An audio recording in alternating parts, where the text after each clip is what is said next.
Welcome, everybody, to another edition of In the Paint Show, episode 183. Here with my co-host, Chelsea Hopkins, Adi and Umana. We're all over the place. Getting ready, really, for March Madness. And it's been a hectic season, a hectic week of championship week.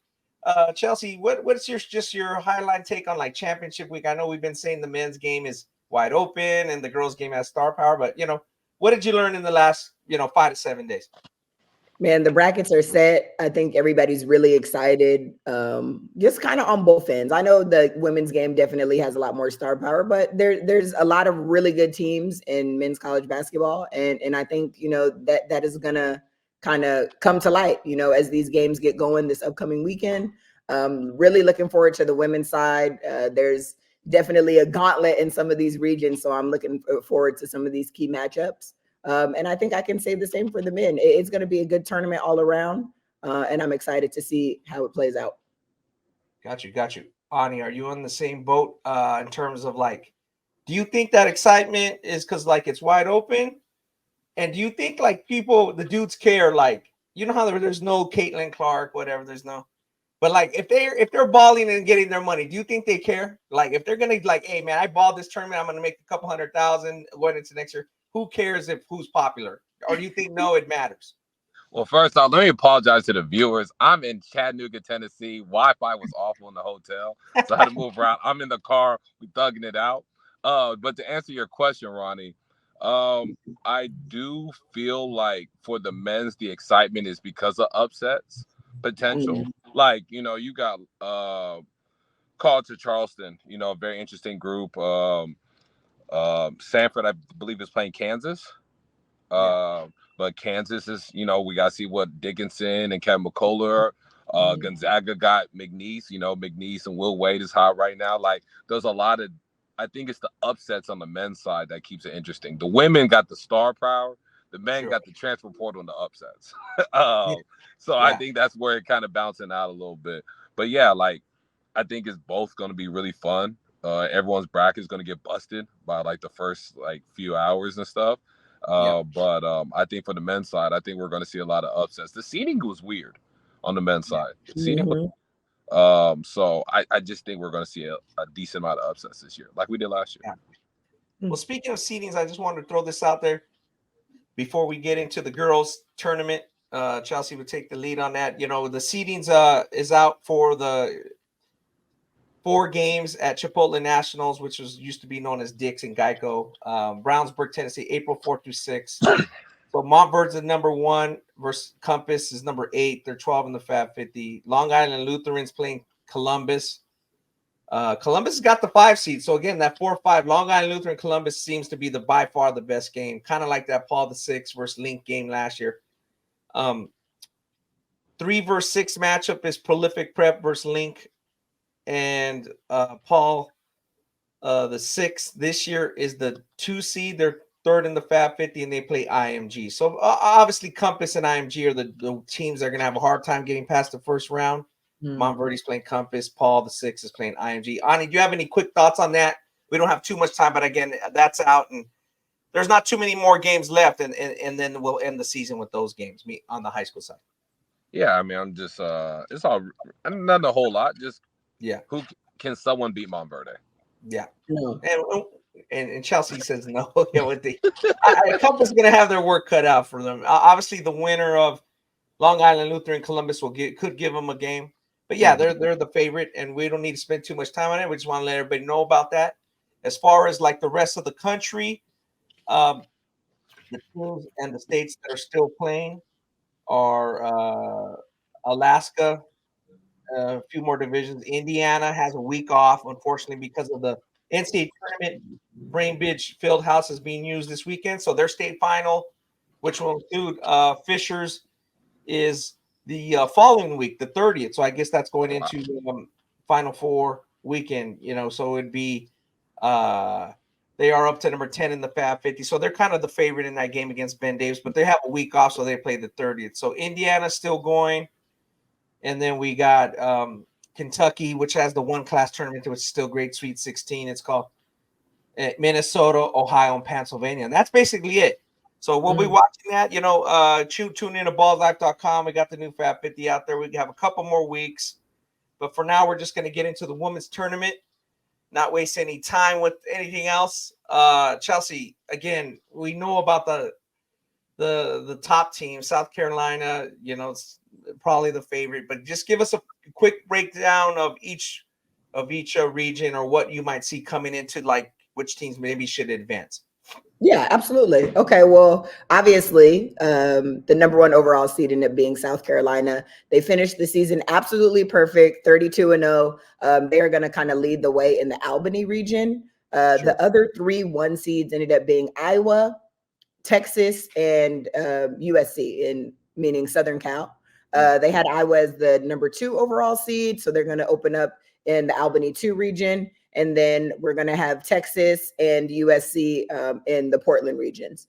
USC kind of edged out. Everybody was kind of expecting Stanford, but I guess the committee felt we're not going to have 2 1 seeds from the same conference in the Pac-12. So after USC ended up beating Stanford in the conference tournament championship, Stanford got edged out by Texas, and they ended up being a 2 seed. So those are the 4 seeds that are going to get it going. And all 4 teams have realistically good chance of winning the national championship. I'm going to start by saying that I think South Carolina is the clear favorite. Sure. They've been dominant all season. They have all the pieces in terms of just size, skill, depth, players that can come off the bench and really get buckets. So I think if you're a betting man or a betting woman, it's pretty, kind of safe to put your money on South Carolina. But then again, the tournament is the tournament. We talked about on the men's side how there's, upsets every single year. It's not as prominent on the women's side. Usually a 1 or 2 seed ends up in the Final Four or in the championship game. But, there's a lot more parity in women's basketball these days. I have a couple upsets on my bracket that I think could very well happen. And I think that it's definitely not as open as the men, but, there's some really good teams out there that I think are going to surprise some people. So I'm definitely looking forward to it. I want to just kind of pinpoint some players, I think, Ronnie, that we don't talk about as much on the show. Sure. We always talk about star power, and, the star power in the women's game is obviously led by Caitlin Clark. Dynamic guard from Iowa, Angel Reese, forward from LSU. These are the people that, everybody's talking about, and deservingly so. But I want to give you 3 names, Ronnie, of 3 girls that I really want our viewers to kind of lock into for this specific tournament. And I think you're going to be very pleased with the play. So let me take a little quick break. The star power, like you said. Then we'll get into the 3 girls. Why are the 2 stars in the same bracket? Why is LSU a 3rd and Iowa 1? And are they going to meet in the Elite 8? Honestly, that shocked me. Like, I've seen South Carolina be the number 1 overall seed the last 2 tournaments, and they'd have to go through a gauntlet to kind of get to the Final Four in the championship game. I was totally shocked to see this Albany 2 region. And basically the teams that are in there, Iowa, LSU, UCLA, these are very, very strong teams. And the fact that they all have to see each other and only 1 team is going to come out of that region is honestly must-see TV. Iowa in the second round is going to end up, or the 3rd round, I guess the Sweet 16, probably going to match up with Kansas State, who is a team that they split with. They split with Kansas State in the regular season, 1-1. LSU and UCLA are probably going to meet up in the Sweet 16. UCLA is a team that kind of struggles sometimes, in my opinion, chemistry wise, but in terms of pieces, they are the team that matches best with South Carolina. They have size, they have depth, they have guard play, but they've been inconsistent at times, and they've dropped some games that they probably shouldn't have. So that's going to be a hell of a matchup between LSU and UCLA.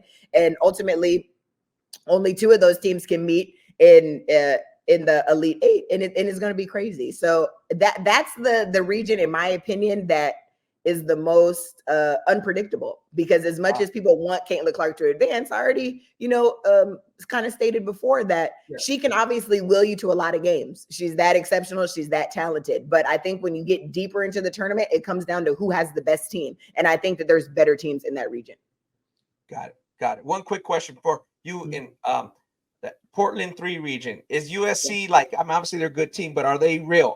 Is USC a real team? Like, we know they're real. We know they have the pedigree, but are they going to do it? As of late, they become real. I'm not sure if you're familiar with their guard, Michaela Forbes, but she was absolutely shutting it down in the Pac-12 tournament. She was easily the best player in a lot of those games. Juju struggled, especially in the conference championship, and they didn't miss a beat because Michaela Forbes came out there with a smooth 25 and they won easily. So, you know, she's a player to watch. They have good pieces. Now, collectively, I think that they're stronger teams, but I think those two, especially in the backcourt, can really do some damage. And obviously, just like with Caitlin Clark, when you have a player like Juju who can get you 30 on any night, like, you got to respect that. So of the 4 1 seeds, I think that they are probably the weakest team, in my opinion. Okay. But are they legitimate, and are they going to win, you know, minimum 3 games? Absolutely. I can see that. Got it. So we know, like you said, we know about the top seeds, and then usually in the girls' game they advance. So yeah, back to your point. Let's talk about the 3 girls that we got to know, that we don't talk about, that Ani doesn't know, that I don't know, that most of our viewers don't know. Let's talk about 3 girls that you got to watch this tournament. Okay, well, my top player on my player to watch list is Daisha Fair. I mentioned her before previously on the podcast. Your guys' eyes lit up. The viewers had no idea who she was or what we're talking about. So I'm going to run that back one time. Daisha Fair is a 5'5" senior guard. She plays for Syracuse. She's out of Rochester, New York, and she plays exactly like a gritty New York guard. She was first team All-ACC. She's on the National Player of the Year watch list. And the biggest thing that she did this season when she made history is she is 5th all-time on the D1 Women's NCAA scoring list. So, you know, we made a big deal out of Caitlin breaking the D1 record men's and women's side, and deservingly so. But here comes Daisha Fair in the same season. She's number 5 and counting with 3,300 points on the women's list. So she's a guard that just gritty, just toughness. I'm really high on the way that she plays. She's led Syracuse to a 3 seed in the Portland 3 region. I do have them, unfortunately, losing to UConn, probably in the second round. But if you just want to watch some good basketball and you want to watch a dynamic player, you got to start with her, in my opinion. Got it. Secondly, I'm going to give you another name that we should have talked a lot more about, considering just the accolades and the dynamic freshmen that we have across the country. But since we haven't much on this show, I'm going to give you a name at number 2 in Madison Booker. Madison Booker is a 6'1" freshman forward for the Texas Longhorns. Just to name a few things that she did this season: co-Big 12 Player of the Year as a freshman, Big 12 Freshman of the Year, obviously, first team All Big 12. Texas, maybe 12 games into the season, lost their star player, their superstar point guard, and Rory Harmon. And when I tell you this freshman came in and filled the void like no other, Texas didn't miss a beat. She led them to a number 1 seed when people surely thought that they were going to kind of fall off the map a little bit with Rory Harmon down. Yeah. So Texas, like I said, is that number 1 seed in the Portland 4 region. I do have them losing to Stanford in the Elite 8. I think just the combination of Tara Vanderveer, Cameron Brink, who's going to be a lottery pick, Kiki Iriafen, who will probably be a lottery pick down the line too. I think they just have too much talent, too much depth, and too much experience to have a freshman kind of, you know, take them to the promised land. But I'm really, really high on this kid. This is a kid that we need to lock into and definitely follow throughout her career. She's part of that dynamic freshman class. We got 3 more years of this girl, and she's must-see TV. So Madison Booker. Ani, have you ever heard of Madison Booker? No, he's like, no. I have not. I haven't either. So good for her. I'm gonna watch it though. I'm watching. You need to. She's a monster. Like, just skilled, just any way you want it, just incredible. But like I said, there's so many dynamic freshmen. A lot of girls like that. Yeah, we get lost in it. We talk about the Jujus and the Hannah Hill Doggos, but there's a handful of freshmen out here that are really, really good. Like, women's basketball is in great hands for the next couple of years for sure. Got it. So let's go to our last but not least, our third girl. Yeah, third girl. I'm going to give you a name that she's been on ESPN because of her dynamic performances, but I think people don't know as much about her as they should. Her name is Alyssa Peely. She's a 6'2" senior forward. She plays for Utah. In the Pac-12, very dominant conference. They got 5 or 6 teams into the NCAA tournament this year. But just to name some of her accolades, she was the Pac-12 Player of the Year. You know, that this is a conference with Juju Watkins, a conference with Cameron Brink out of Stanford, and she was the Pac-12 Player of the Year. First team All Pac-12. She averages 21 points a game on 40% three-point shooting. And she's going to be a WNBA lottery pick in this upcoming draft. So people need to get behind this girl. I think that she's arguably one of the most unstoppable players in women's basketball. Like, I know you have Caitlin Clark, but Alyssa Peely, undersized, kind of skilled post player, but big body, wide frame, extremely skilled, can really shoot the ball. She's had very, very, very dynamic performances. In the beginning of the season, she matched up against number 1 South Carolina. She had 37 points. Yeah. So it's like, this is somebody that, may not necessarily pass the eye test, but I've watched her play a million times, and I have not seen anybody in college basketball who's been able to stop her. So they did lose a key player earlier in the season. So I don't know in terms of depth if Utah's going to be able to hang on. They came in as a 5 seed in the Portland 4 region. I do have them losing to Texas in the Sweet 16. But this girl, she's incredible. So those are my 3. Please, please, please, I encourage everybody, just tune in to one game of these 3 girls, and I promise you're not going to regret it. Got it. So that's South Carolina, Texas, and Utah. I've seen the girl from Utah. No, Syracuse. Get it right, Utah. Ronnie. Not South Carolina. That's the thing we talk about every day. Don't watch the wrong game, Ronnie. Oh yeah, the girl. Syracuse. So like I said, you need to watch Syracuse early, because I have them losing in the second round. Unfortunately, they're going to come across a UConn team with the Paige Beckers, who's healthy. They're missing quite a few people, but they have a Paige, and I like UConn's experience and chances in tournament time. But Daisha Fair is going to have something to say about that, and she's going to take it personal versus Paige, I promise you. So it'll be something good to watch. I've seen the girl from Utah, quite a few highlights. She's like big baby, but better, and maybe Joker. She's like Joker a little bit. Yeah, but it's like, uses her body, not going to wow you athleticism-wise, but she's so big and strong, Ronnie. Like, what can you do? She had 37 versus South Carolina, who has 6'7", 6'6", 6. These are big players, and she's having her way. Like, you gotta pay attention to that. That was on ESPN too, and she was having her way. Like, come on. Yep, I got you. Overall, though, like, I've heard a little bit about UNLV as a 10, and they're in that tough region that maybe they got checked. How is the seedings? Is again, we have that tough region like you mentioned, the Albany too. But how are the other ones? Did it shake out okay? Is it a little bit like the guys? I think overall it's pretty decent. I think South Carolina has the best route, as they should, as the number 1 overall seed. I think that Albany too, region is just insane. You mentioned UNLV. Shout out to Lindy LaRock. Back-to-back conference championship, taking her girls to the NCAA tournament again. UNLV's coming in as a 10 seed, and they're going to match up against the number 7 Creighton. I have them winning that game, but then unfortunately, I think the kind of road, ends there in the next round, where they're probably going to see UCLA, who's just too big and too talented. Across the board, though, there's good women's teams everywhere. I'm hoping to see some upsets. I'm hoping to see more parity in our game. And I think that started with just girls going to different schools besides UConn and Tennessee. Like, there's good players in every region, good players in every team. So, I wouldn't be surprised if there were some upsets, but that Albany too is a gauntlet. Like, honestly, I have a lot of respect for Iowa and Caitlin Clark, but, if they make it out of that region, then I was wrong about how their team is collectively. Because I think that they rely too much on her. If they make it out, then I gotta, tip my hat, because they're gonna come across some very good teams that I think are better than them. They're better than them. Yeah. Well, they got the number 1 seed. You kind of called it about 3/4 of the way through the season. You're like, yeah, they're staying in the top 5. They're gonna, they got the number 1 seed. So let's go over the dates real quick so our followers know. Is it okay? So April 5th, 7th. The 7th is the day after, right? So would that be Sunday, Tuesday? Let me double check, but it should be, let's see. Yeah, April 5th, Friday, Sunday. So the national semifinals will be April 5th. Yep, and then the national championship will be on Sunday.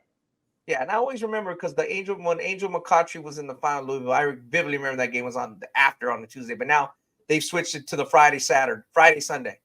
Yeah, So, yeah. And that's how it usually is. The girls play on Sunday and the boys play on Monday, right? For the national champ. It's usually staggered. So before it was Sunday, Tuesday, but now we're going to Friday, Sunday. So everybody's the 5th and 7th. And we'll be watching it. Ani, any last comments on the girls tournament before we jump into the boys? No, I'm just kind of excited. I'm gonna kind of do a deeper dive than I normally do, have on the girls' As side. you should. I'm just watching. I'm gonna watch more this year. I'm just interested to see just kind of how it all shakes out. Definitely interested in just Iowa and LSU being in that same region, how it all goes together. And can Iowa make it that far? Did they get upset early? There's a potential of that. So I mean, I've seen Iowa play. I mean, obviously enough times, and I've seen where Caitlin is she struggling a little bit, and other people really are making shots. They kind of get in the jam. So I'm interested to see who kind of makes the Final Four this year. I think we see a few upsets. Just kind of looking at that bracket. Yeah, that makes sense. That should be great stuff. Good insight there, Chelsea. We're obviously going to jump into the guys. We're going to keep this moving real fast. Obviously, the guys tournament is the 6th and the 8th. So we're going, Monday the 8th at State Farm in Arizona, which is where the Section 7 is for high school. So we were very versed with that. It's in Arizona, warm weather, should be good weather, should be no problems. I mean, there's so much to talk about on the guy side in terms of what's happening. Ani, real quick, let's just talk about the transfer portal. We don't have too much time to talk about it. Maybe we'll take a deeper dive later. But somebody kind of mentioned it was like NBA free agency starting with the playoffs. Like, is that how you feel about it? Is that how our guy Tobias feels about it, and other people that are really deep diving into the portal? It's like, guys, we're in the portal now, but like the tournament's starting. Yeah, I mean, you got to think about it. There's a lot of teams that decline NIT invitations to start recruiting early.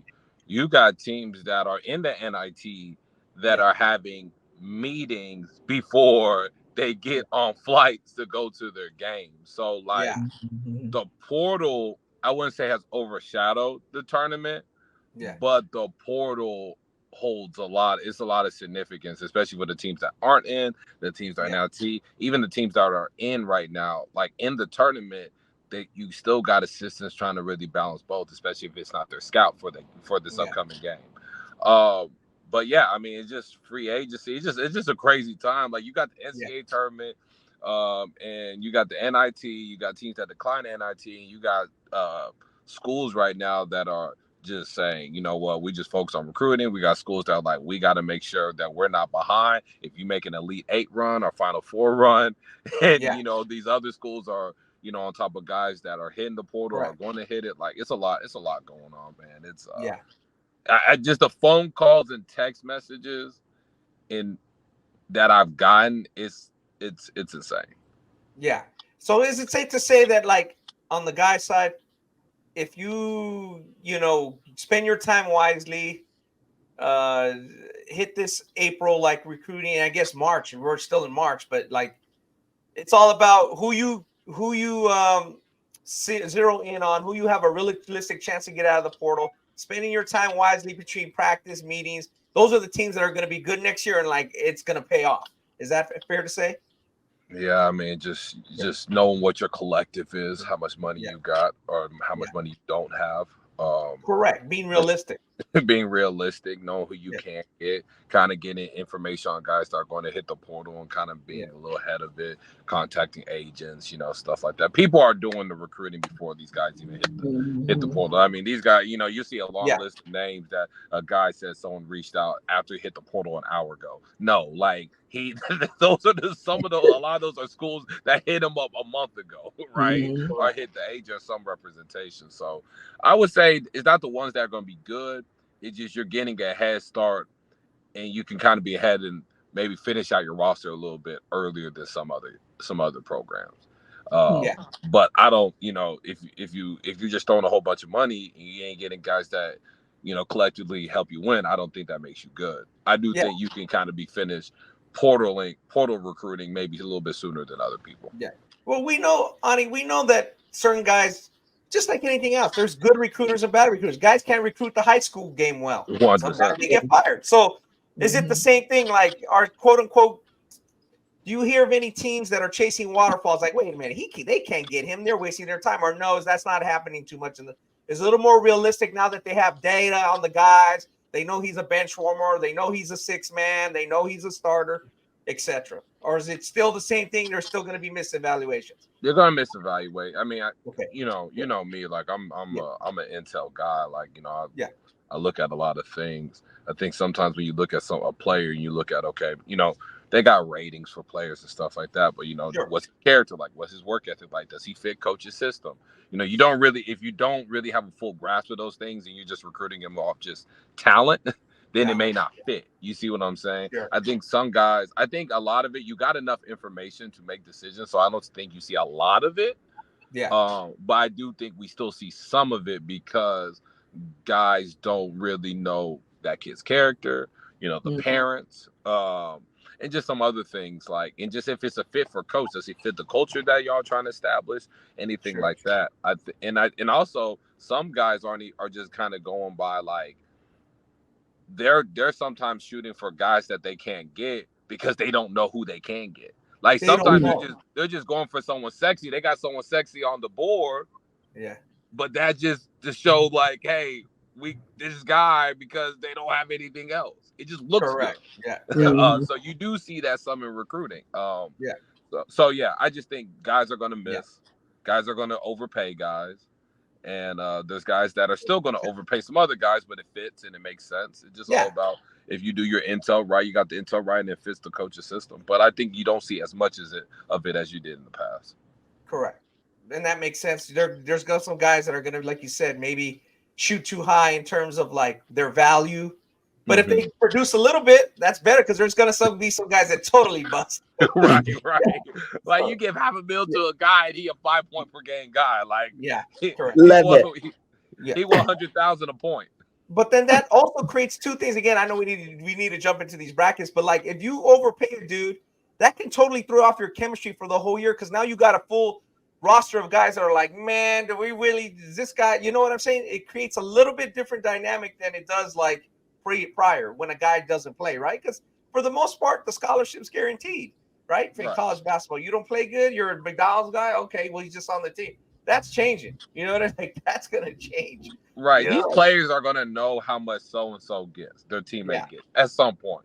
You know what I mean? So if someone's getting double what you getting and you're averaging more points and rebounds, you're gonna feel some type of way.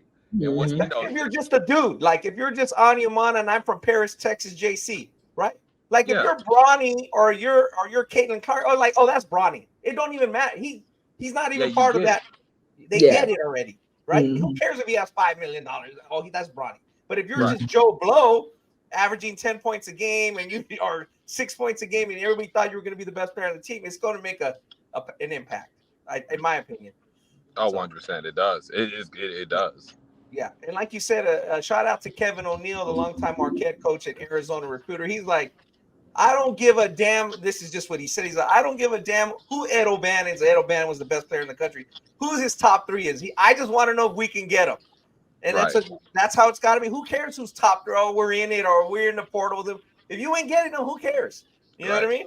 Right. So, we'll see how that works out again. We can spend an hour, 2 hours on that and keep going over more and more information. But without further ado, let's jump into this men's bracket.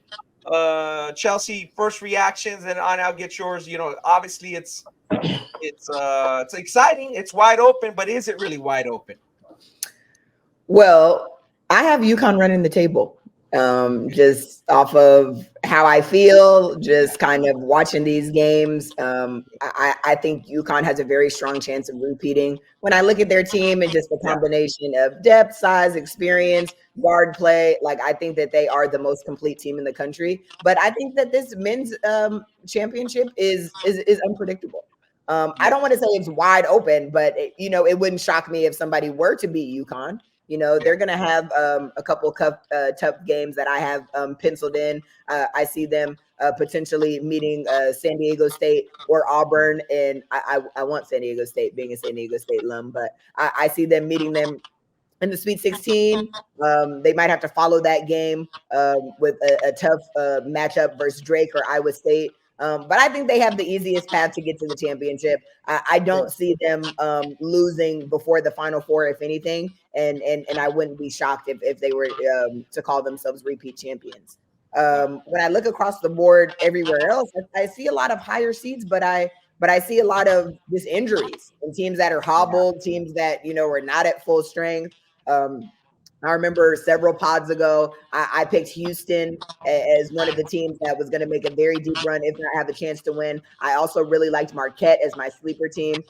Both of those teams are really good, but kind of worn down, banged up. Didn't really do so well in their conference championship games. Like Houston got absolutely destroyed. I see those teams as being top teams. Obviously, Houston got the #1 seed in the South Dallas region, but I think the men's side, it's going to be a lot of upsets, a lot of kind of uncertainty. And the only safe thing that I can say right now is UConn is making the Final Four at minimum, and I can see them win the championship. Okay, great. That makes sense. It's nobody's repeated since the Joaquin Noah Florida teams. It's not going to be easy, but Danny Hurley's doing a great job with that program. They seem to kind of know what player they want on. Correct me if I'm wrong. Like they don't got the highest graded guy, but they got guys they want, guys from their region, guys that fit what UConn's doing. They usually have good guards. Do you feel the same way as Chelsea that they're kind of the team to beat on you, or no? It's too wide open and things can happen. I think they are the team to beat. They can just beat you in so many ways.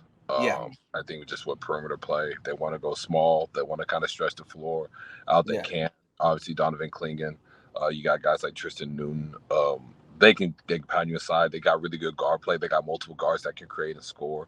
You got an inside presence, so you can get easy paint touches. I would definitely say UConn, but I don't think it's an easy path. I think they got to see Purdue. Eventually. So Zach Edey and Donovan Klingen will be a really fun big man matchup. If that were to occur, will that occur? I don't have the bracket with me. I think that it would be in the final. It would be the final. They're on opposite sides. Yeah. I mean, if that were to ever be the case, that would be interesting. Purdue's a group that that finally they're running more ball screen actions with Zach, which they didn't really do last year when they got upset. I think they ran one ball screen the whole game last year, and then actually I have that with Jones. They also have they have two guards that can kind of handle the pressure. I think Purdue's a lot better than they were last year. I think Zach Edey's gotten a lot better than he was last year, and that's crazy to say, seeing how dominant he was. But I think that would be really good to see Purdue and UConn at some point. And the other team that I think can win is Tennessee. I mean, you got someone like Dalton Knecht. Averaging 21 points a game, 46% shooting, 39% from three. You got Ziegler. I think Jonas Iodu. I don't know how to say his name correctly. Really big time player. I think he's a sleeper. And nationally, as far as bigs, there's someone that can defend can defend those teams, but also have enough offense to really make something happen. So I do say UConn's the team I have that will win, but I do think it's going to be tougher on them, especially if they were to see a Purdue, if they go see a Tennessee. Houston, like Chelsea said, like JoJo Tugler being out hurt, Terrence Arsenault tore his Achilles in December. That hurt, right? Potentially can get Ramon Walker back. That'll add more depth just to how hard Houston plays and how they defend. I think they can make a run at it. It'll be interesting to see. I know they could potentially go against Duke in the I believe that'll be the Sweet 16, right? Seeing how like Tyrese Proctor and Jared McCain against Jamal Shed and LJ Cryer and just that Houston defense. That'll be interesting to see how tough are those Duke backcourt. And then, you got Flipikowski in the front court. So that'll be a really good matchup. If Houston has enough guys that can put the ball in the hole, that can contribute to scoring. Obviously, you got Emmanuel Sharp, you got LJ Cryer, Jay Wong can get buckets, and then Jamal Shed, of course. But if other guys are making shots like Malik Wilson, I think they can really make a run at it. Kentucky, to me, very talented group. I mean, very, very talented group. I mean, we go on and on and on, especially from a draft perspective. Like they're loaded. If they can really come together, I can see them winning it all. You look at their roster and you look at UConn's roster. UConn's older, obviously, but from a talent perspective, Kentucky right there. Kentucky may be better. Mm-hmm. It just can they win 6 straight games? Probably not. Probably not. But they're a team that I'm like, okay, if it clicks, yeah, I think they have a chance. Tennessee, Purdue, U of H. If the other guys can step up and maybe they can get one of the guys that are hurt to come back. Obviously not JoJo or Terrence, but maybe a Ramon Walker. I think that would really help as well because he's been there before. Yeah. But it's going to be interesting. Even Duke's a team that they've been up and down, but they come together. Chelsea talked about Marquette. Tyler Kolek. I know he's been out, but if he's back in, they can definitely make a run at it. Kansas, if they have McCullough and big fella, Hunter Dickinson, then they can make a run at it, or they can be out early, right? It's tricky if you don't have those guys and you're going against. You win the first round and you go against Gonzaga. Gonzaga probably will get them. So that's my thing. Like, it's open. I have UConn, but there's a lot of it's just like every year with the men's side. It's just this team starts clicking, it starts going. Now they're they're favorites to win. You can't forget about Arizona with Caleb Love and that front court. They got a monster front court with big, strong, and athletic. So that's kind of how I look at it as far as the tournament.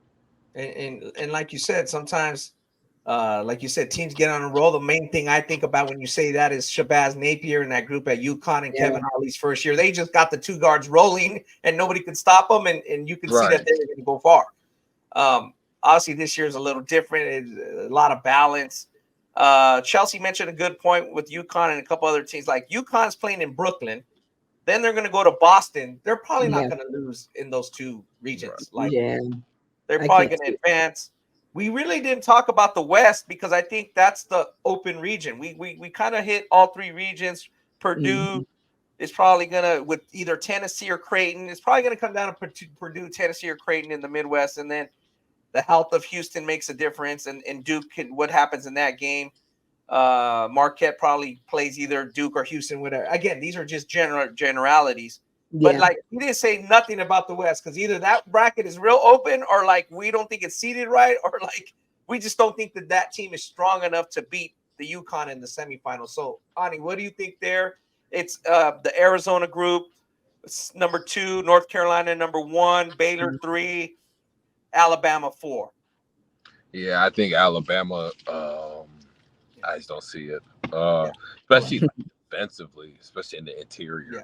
I know, if Grant Nelson and those guys kind of step up their play. One thing I do like about Alabama is you got guys like Sears. They got older guards that are produced, and Riley Griffin, who I really like. It's just I don't know in the interior defense that they can hold up.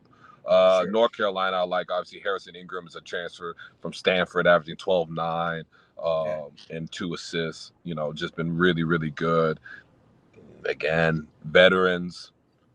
Coach that's been there before, so I can see it. I mean, I can see it with North Carolina. Arizona, I do like a lot. I do like a lot. I think they're a team that can make it out. I think they'll make it out of there. Them or UNC. And then Baylor,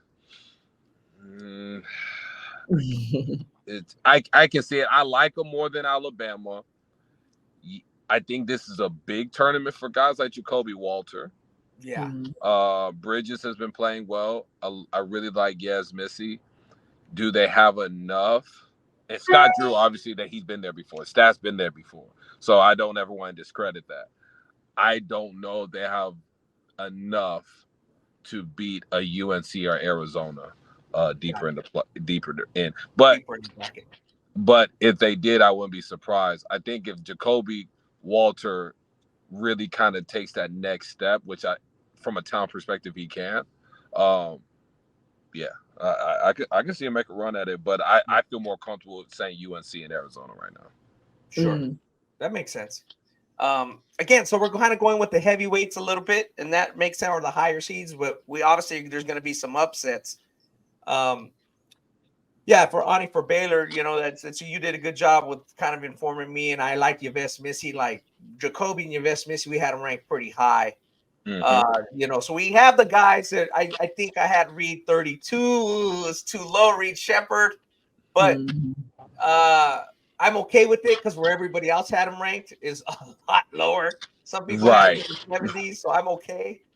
Again, we're talking about players now a little bit and how they fit in. Obviously, this is a team game, but we can talk about the top guys, and we will in the future, as the tournament goes on, as we head toward the draft. But we got about 15 to 20 minutes. We're going to get out in about 15 to 20 minutes. We're going to really keep it to an hour because we want to let you guys go make your picks and turn in your brackets and that kind of thing and get going. We want to get this out. Thanks and shout out to all our viewers and on YouTube and Spotify and iTunes, wherever you get your podcast. Thanks for liking and subscribing. But let's just talk about players. I know Chelsea was kind of interested in like some of the players maybe. Chelsea, did you want to know about like players that like were just 3 players that were kind of off the radar or 3 transfer players? Yeah, I wanted to chime in. Ani was going in on the portal and how the portal has been portaling in men's basketball and women's basketball too. So I'm just curious, there's not a whole bunch of stars, I guess, per se on the men's side, but there's a ton of good players and a ton of transfers. Some of these, guys are on their second tournament teams. They're bouncing around from school to school to school. So I want to know your guys' top 3 players, I guess, that, are on their second go around. Transfer that have come into a program, big time piece that we should kind of lock in to in this tournament. So let's start with you, Ronnie. Who do you have? I'll go 1. Let's go 1-1-1-1. Okay. I like Keyshawn Gilbert, Iowa State. Iowa State, UNLV transfer. 2 seed. Again, we kind of think they may be the team to meet UConn in that Elite 8. He was at UNLV. They don't really have stars. It was a good transfer for him. They're tough. He's tough. He's originally a Vegas kid who played at Vashon High School in St. Louis his senior year. Gritty team. That kind of fits. He fits perfect for them. So I think he's their leading scorer, like about 13 a game. But they have about 5 or 6 guys that can score between 9 and 13. Again, he's not a star per se, but he's a guard that can get it done. And if Iowa State is going to get it done and get past, Illinois or whoever makes it out for that other quadrant, maybe BYU gets hot and they got to play BYU in the Sweet 16 and then get that chance to go against UConn. He's going to have to be important. So Keyshawn Gilbert is my first guy, Ani. Yeah, for me is Tyon Grant Foster from Grand Canyon. Transfer from Kansas State, had I believe an heart issue, so we had to sit out last year. Averaging 19 a game. Seen him probably about 4 times now. Watched about 4 games. 6'6", 6'7", score, tough, athletic. Grand Canyon's had big wins against San Diego State. They won the WAC. They've been UTA and all these. They just had big wins. I really like Tyon. He's a competitor. What I like about him though is I've seen him struggle in the beginning of games. You kind of like, and is this guy really an NBA prospect or what's up? And somehow he just wills his way to make plays. That's a key rebound, a block, like a step back 3 with like under 4 minutes left, to kind of get his team rolling. And then he ends up with like 16, 8, and 3, and 2 steals. Every time I've seen him play, and defenses are really like honing in on him, and he somehow finds a way to figure out and be productive and win. And that's why I think Grand Canyon has a chance to even make it to the Sweet 16 this year. Just depends on, I think they'll have to see Kansas if they win, but I think Kansas would be tough with if everybody's healthy. But I think Tyon Grant Foster has been really fantastic to see this season. He's a great story of a kid that was kind of out because of the issue, had to sit out, but now he's back in and he's playing really, really well. Yeah, Ani, Grand Canyon's in the West region, so they would start. They came in as a 12 seed. They'd have to play against St. Mary's. Next round, they would probably get it's Alabama or College of Charleston. So they're in that bracket with UNC. And I like them against either. I like them against either Alabama or College. I think they match up really good with either. Yeah, so that would be kind of their trajectory. So they wouldn't see Kansas, but they would have to get through UNC, which is a team that you just picked. So it's going to be definitely challenging. But if you could see it, then I guess we'll find out. Who do Yeah, you I got don't. next? Go ahead, Ronnie. Yeah, for my second guy, we'll stay in the West. 2 seed Arizona, Jaden Bradley. It's a name we know. We followed him at IMG. Big, McDonald's All-American, all those kind of accolades. Now, I just think in that 3-guard lineup, that he's going to be key. His play is going to be key if they're going to beat UNC or whatnot and get to the Final Four, as we kind of think. Again, Chelsea, I don't know if you like Arizona that much, but me and Anya are kind of like Arizona might be with Jordan Love, like Caleb Love. That's a is it Jordan or Caleb? I'm Caleb. He was Pac-12 Player of the Year. Yeah. Caleb Love. So just with those guards that they have, Jaden's going to have to do good because, again, to win 6 in a row or 5 in a row, they're probably, they might get to the Final Four. Omar Bello, Pel Pearson, they're just a good lineup. Like Ani said, they got good balance. They're just, and he's going to have a few good games for them to kind of get through. I just think he's a good player. Again, he's not a star. Again, that's kind of been the theme of this. He's not a star, but he's good, and he's going to make a difference. Yeah, I'm hesitant on Arizona at the moment. Just speaking of Caleb Love, he wasn't good in the conference tournament. Like in their big games, he didn't play well. So, your guy's definitely going to have to step in and kind of, pick up the slack if Caleb is going to perform like that. I think he has a lot of, big game potential. Caleb could go off and then Arizona will be just fine. But I have UNC coming out of that region because of what I saw from Arizona as of late. So it'll be interesting to see how they turn it around in the tournament, I guess. But Ani, who do you have next? For me, I got Shahada Wells from McNeese, transfer from TCU. Actually had some pretty big scoring games with TCU when Mike Miles and Damian Ball were suffering some injuries last year, averaging 18 a game. Obviously, McNeese, everyone knows, 30-3 this season. Shahada's played a big part, shooting 40% from 3 this season. I think that's the best he's shot from deep in his college career. Just a dynamic scorer, can really create off the dribble. His shot, like his jumper, looks kind of funky, like there's a little hitch on it, but he's a bucket. Like Shahada's a bucket, great kid. I'm really happy for him. I know him, just to kind of see him, really thrive in the college game. He was an all-conference guy when he was at UTA, coming out of junior college.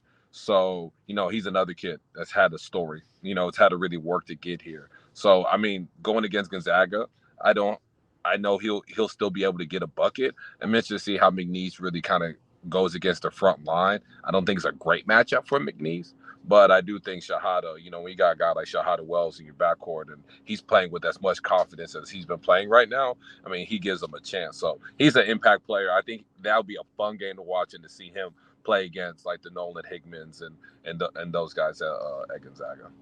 Yeah, that was actually the 5-12 matchup that intrigued me the most. I picked Gonzaga to win it, but I'm not sure about that one. Like, I can see that one kind of going either way, Ani. And if your boy Wells gets hot, then maybe he can get him over that hump. I think that if they are fortunate to get past Gonzaga, though, they're going to meet Kansas, which is probably going to be a tough matchup for them. But I guess we'll see. Yeah, I mean, Gonzaga's just bigger. You know what I mean? Like, that's the thing, is that if McNeese can neutralize the bigs in the rebounding, then they got a chance. They got a legit chance. That's the only reason. Like, they just are bigger, especially in the wings and the front line. So if I know Shahada's going to do what he does, if they can just kind of stand pat defensively and on the glass, I think they have a chance. Great, I like it. Great. And Ronnie? we got about 10 more minutes to go.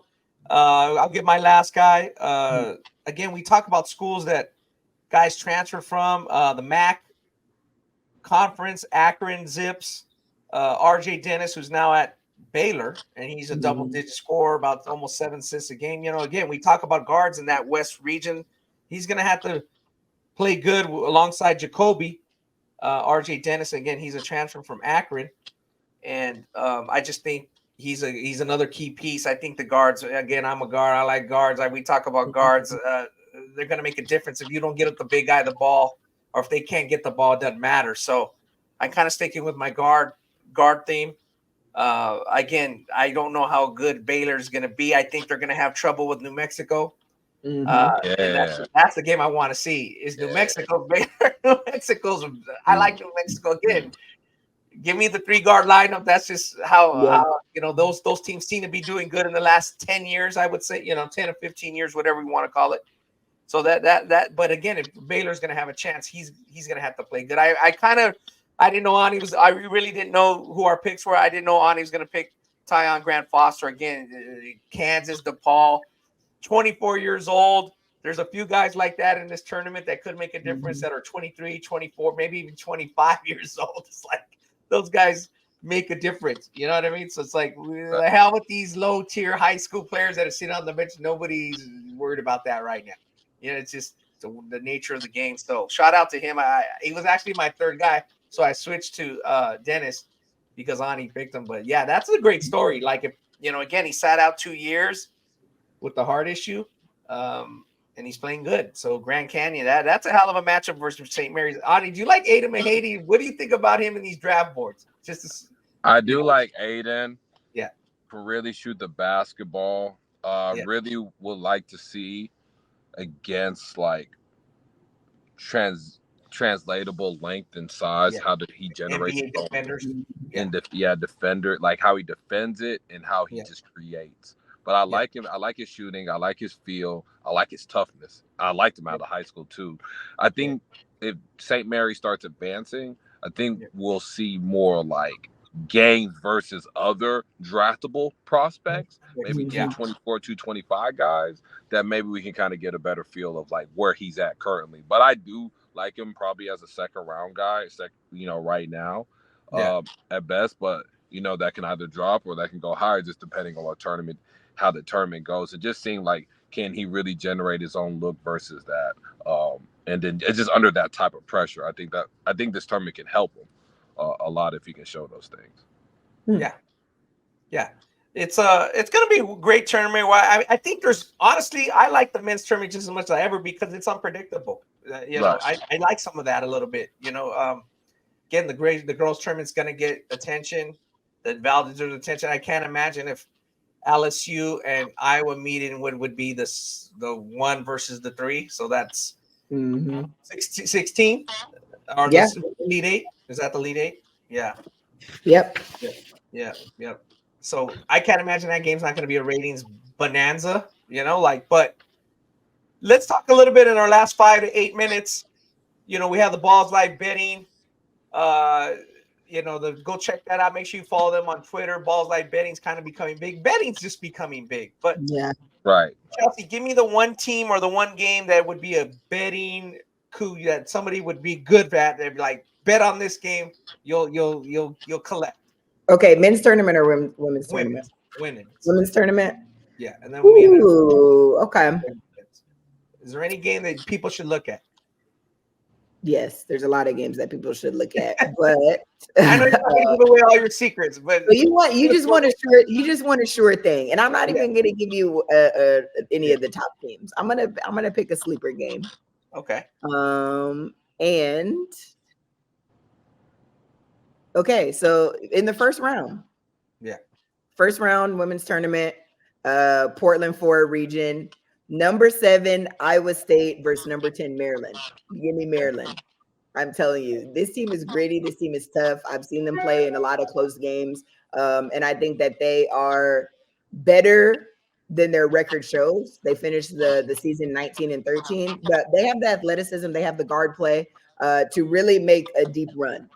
They are a 10 seed because of their record, but they have people that can really get it going. And I can see them beating Iowa State in the first round, and ultimately they'd have to match up with Stanford in the second round, where the road ends. But if you want, a game that's going to give you a little bit of money, take Maryland. Okay, great. I mean, follow Chelsea. She'll be following the tournament on Twitter and stuff like that, maybe for some more tidbits. Last 5 minutes, we'll talk the same thing on the boys' side. And again, it could be a cover or a money line, but just Ani, what's a game that you think if you're laying something down that you gotta lay something down on. What is it? Who does San Diego State have? That was the game I was looking at. Who did San Diego State first round? They're going to match up with UAB. That's a 5-12. Yeah, that's right. And then I got UAB. Yeah. Oh, don't do that, Ani, with my alma mater. Okay. So Don't do that. that's the I see UAB. Yeah. American, obviously, they played at Dickies. Gaines, I think they got size. I think they scored the hell out the basketball. They're fun to watch. That's my sleeper one.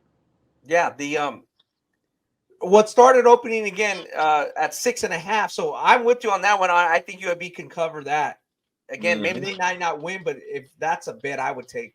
I'll 6.5. 6.5. I didn't know that was the spread. I have San Diego State winning that game, but it's going to go probably down to the wire. 7 points. That's a lot. Yeah, it's a 5-12. Again, I've done a little bit of looking at this and some good research. I think Kentucky, Oakland in the 314 minus 13. I think Oakland again. Kentucky don't play no D. Right. Or there's one of the teams that maybe they might win, but they might be a shootout. They give up some threes. They don't close out. Oakland runs that zone. Oakland runs that zone. So Kentucky's got to show that they can really make shots. Yeah. Correct. So again, that's a game that Oakland may cover. Again, 314. I got a money line game for you, Ronnie, in the Detroit Midwest region. Okay. And I've watched these teams quite a bit, and people may not agree, but I'm trying to tell you, in that first round matchup, number 6 South Carolina versus number 11 Oregon. Oregon looked really good in the Pac-12 tournament. They have a premier freshman in Shellstead who's really coming alive. It would not shock me if Oregon won that game. And if Folly Dante has been a monster. Yeah. Now the thing about South Carolina is South Carolina has depth with bigs. I like that pick. That was my other one. They have depth with bigs. If they get in foul trouble, I think it can get tricky. But Folly he's probably been one of the best, if not the best, big in the past 30 days. Month or so. Great. Yeah, that's kind of a pick'em game right now, which is very interesting in a 6-11. So I do like that money line. If you like Oregon, that's a money line game. It's a pick'em. Why don't it's kind of again, the lines may change again. We're shooting on a Tuesday morning. We're going to try to get this out as soon as possible. So we're only going to be on for a minute or two longer as we close out. We want to get this pod out to the viewers. Ani's got to get going, and Chelsea's got to get going.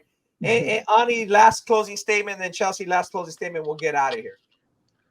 Man, I mean, it's just a fun time of the year. To me, it's one of the best times of the year. Just the March Madness and the tournament with the women's and the men's side. Just kind of seeing like all the storylines and drama and everything. I think it just kind of comes to a head.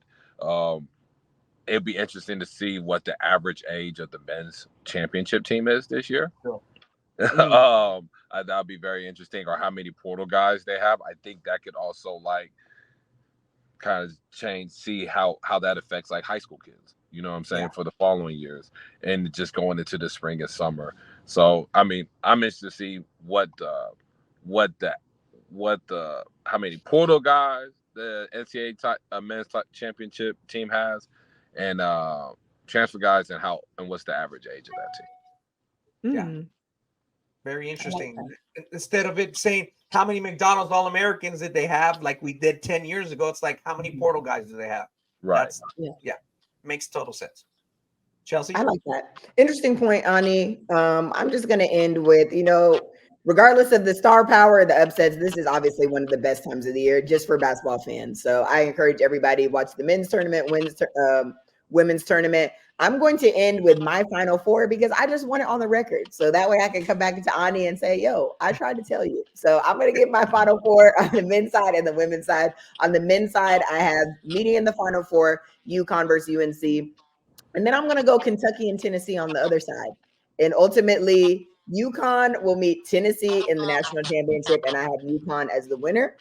So that's what I have for my men's bracket. I had to switch it up at the last minute. Just, I really liked Houston, but they're just plagued by injuries. I don't know if they could win 6 games. Last but not least, women's side, meeting up in the Final Four, I have South Carolina versus Stanford. Stanford was the 2 seed in that Portland, Florida region, but I think they're just better than Texas. I see them getting out of there. And then on the other side, I'm going to surprise you guys. In that Albany 2 region that I told you was just a gauntlet, I have hopefully a healthy and poised UCLA team coming out of that region. I have them getting past LSU. I have them potentially meeting Iowa. I think Iowa might struggle with Kansas State, but if anything, I have UCLA. If all things are right in the world, UCLA should be coming out of that region, and they're going to match up with USC. It's going to be a Pac-12 showdown in the. It's going to be a Pac-12 showdown. In the semifinals, Ani, USC and UCLA. Listen to this. In that Portland 3 region, USC and UConn are going to meet in the Elite 8. I have USC and Juju Watkins getting them over the hump. It is destined. She has been crowned the next great thing in women's college basketball. You know, Cheryl Miller has given her the stamp and given her the keys. So give me UCLA versus USC. And ultimately, USC is going to meet South Carolina as the Gamecocks win their next championship under Don Staley. That's it. Makes sense. So, Ani, remember this. She's calling you out a little bit. We have an all Mountain West player picking 3 Pac-12 teams in the last year. Pac-12 is serious. That's the West Coast. Serious. That's that West Coast. Okay, Ani, they're all in different regions though, so it's not like they're all over the place. Man, I'm the only non-West Coast person on the pod. That's what this shit is. That'll be crazy. Whatever. We're gonna see. I'm just trying to be neutral a little bit, but yeah, USC versus UCLA in the national semifinal would be wow. That would be lit. That would be lit. I ain't gonna lie. It'd be something different. It'd be something because again, that means AR's knocked out. That means Caden Clark's knocked out. So the people are gonna be like all pissed, and they're like, "Why do we got to watch these 2 teams?" Oh, then Juju, maybe they want to watch Juju and UCLA. So I kind of get it. That's what would happen. Because remember, Juju bringing the stars out, Ronnie. Come on now. Like we talk a lot about Caitlin Clark, Chris Brown, like these people that go to Juju's games, like be serious. She's had everybody at her game, like legitimately. Last question, because we gotta leave. Chelsea, if Iowa gets knocked out early, is people going to be all boo-hoo, or are they going to still be like, this tournament's awesome?